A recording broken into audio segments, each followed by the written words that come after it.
নমস্কার, কিচেন ক্যান্টিনে আজকের রেসিপি পার্শে মাছের ঝাল। নিয়ে নিয়েছি পার্শে মাছ, তাতে হলুদ নুন মাখিয়ে 5 মিনিট রেখে দেব ম্যারিনেশনের জন্য। এবার কড়াইয়ে সর্ষের তেল দেব। সর্ষের তেলটা গরম হয়ে গেলে তাতে মাছগুলো আস্তে আস্তে ছেড়ে দেব ভাজার জন্য। ফ্লেমটা লো টু মিডিয়ামে রেখে আস্তে আস্তে সব মাছগুলো ভেজে নিতে হবে। ভাজা হয়ে গেলে এবার দেব মটর ডালের বড়ি। বড়িগুলোও আস্তে আস্তে ভেজে নিলাম। এবার গোটা লঙ্কা, গোটা জিরে ফোড়ন দিয়ে তাতে কেটে রাখা আলুগুলো ছেড়ে দিলাম। দিয়ে দিলাম 3 চামচ মতো পেঁয়াজ বাটা আর হাফ চামচ করে আদা রসুন বাটা।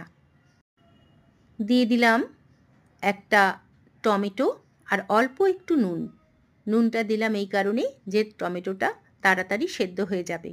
সেদ্ধ হয়ে গেলে একটা বাটিতে আগে থেকেই আমি হাফ চামচ জিরে গুঁড়ো, হাফ চামচ ধনে গুঁড়ো, হাফ চামচ লাল লঙ্কা, হাফ চামচ কাশ্মীরি মির্চ আর একটু হলুদ গুঁড়ো পেস্ট করে রেখেছিলাম, সেটা দিয়ে দিলাম।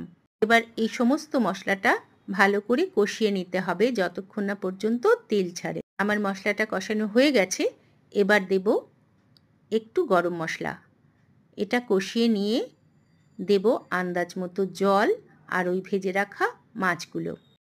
দিয়ে দিলাম আন্দাজ মতো নুন আর কটা গোটা কাঁচা লঙ্কা দিয়ে ঢাকা দিয়ে রাখলাম।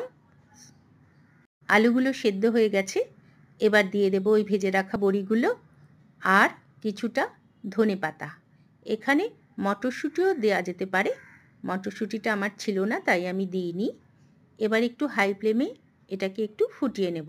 ব্যাস, পার্শে মাছের ঝাল রেডি।